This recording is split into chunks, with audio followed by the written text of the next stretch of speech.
One film entitled The Age of Drag Racing introduced the television audience to a sport that was ready to emerge after 20 years in the shadows.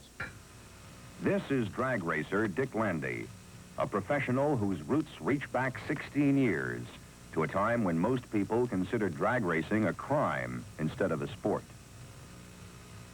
The National Hot Rod Association's Super Nationals begins in 3 days, and Landy is getting ready.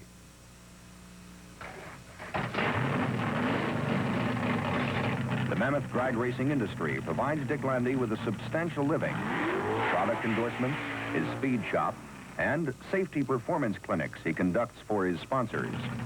But the cement that binds it all together is his ability to win.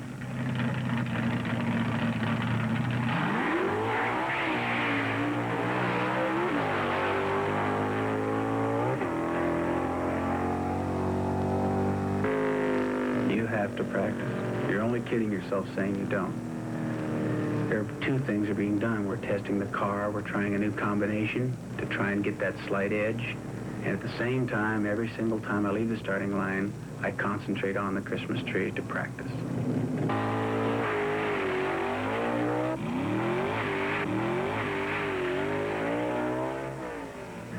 Everybody has their own technique, but I think the thing you're practicing for the most is when does your car leave?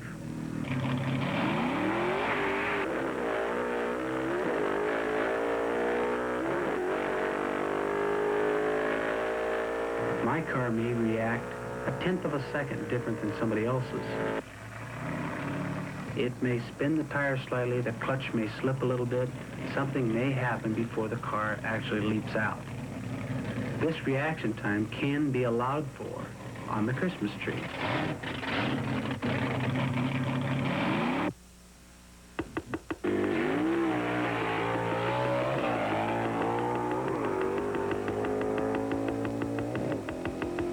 This is where the practice comes in. You've got to practice and get the feel of your car and know how tight you can cut it and how far you can go. The other thing I think is super important is that you press all the time. A lot of times you run a slower car and you don't press hard. It's very easy to overextend myself in the position I'm in, traveling around the country and doing all the clinics. But I have enjoyed that very much, which overcomes a lot of the long hours. Is it really true that you run stock suspension on all of your cars? There isn't anything done to the car. Still, I think probably the biggest reason they come in is they would like to get a true, honest answer from the person that says this product is good or that product's good. 8,000 RPM, and we just slide our foot off of it. Yeah. What difference does the size of the torque converter make? The difference in diameter of the converter, what difference does it make? It makes a difference in as much as there's less capacity. It can't hold on to as much because it's smaller. I think that every manufacturer in the field has something new that they're coming up with.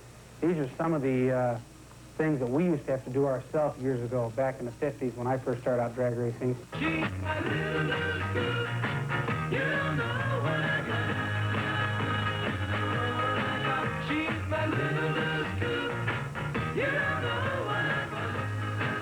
The conditions I had to race under and the conditions you get to race under now are two different stories. Run, run, whoa, run, run, do run, run, whoa, run, run. The starting systems we had then were a flag. We never knew what a paved pit was for 10 years. It was really grim. I never knew what it was to win $20 until 1960. A four-speed dual quad positive action 409.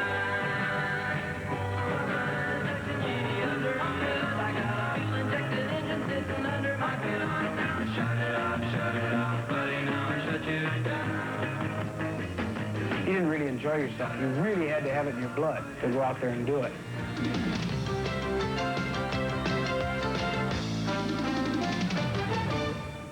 Here's a look at the state of the art in drag racing in 1971.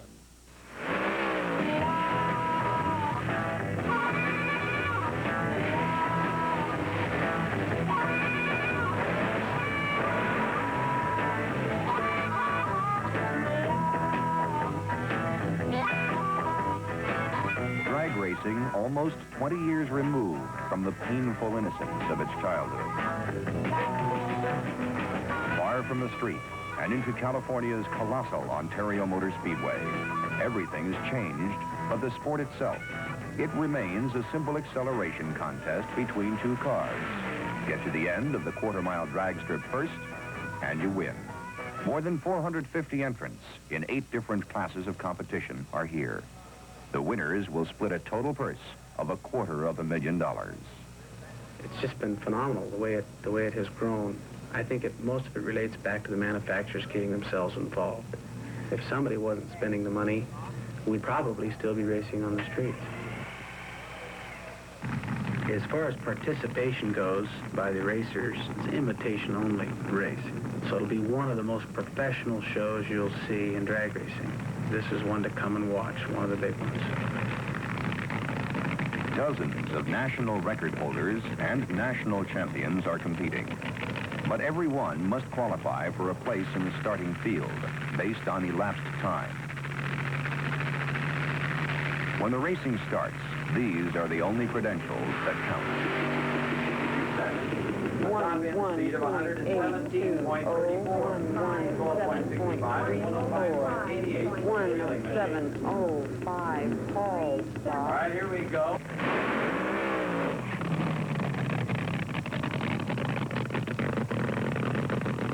These are the top tier dragsters, powered by 1,500 horsepower engines. They're lightweight spinners. They may cover this quarter mile in less than 7 seconds. These are blown and injected engines, running on a special blend of nitromethane and alcohol, mostly nitro. Moving towards the starting line, ladies and gentlemen, from 3,000 horsepower. About to be launched down the Ontario Motor Speedway quarter mile.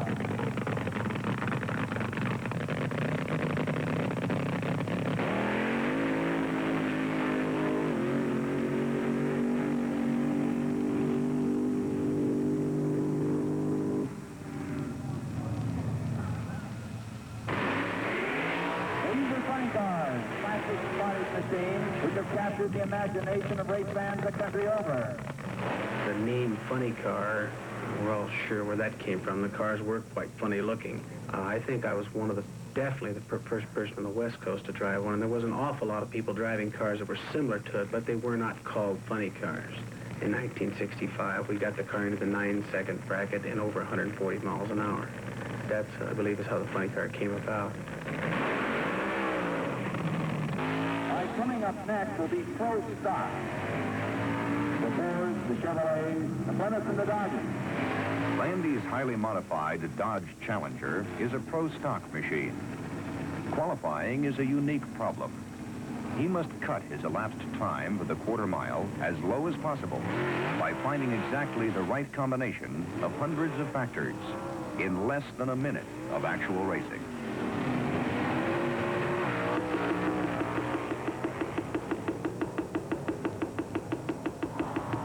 Our average at the big meets has been 990s.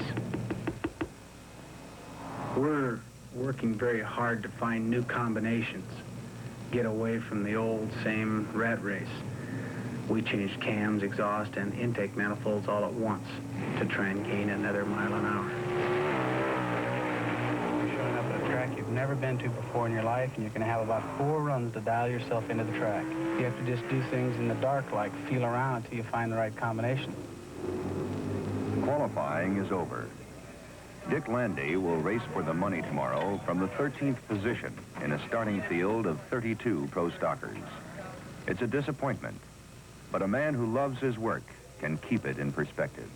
I'm very satisfied with what I'm doing, and I never look off the other side of the fence. I look off, but I never really say to myself, boy, I wish I was over there. I'm very, very happy with where I am.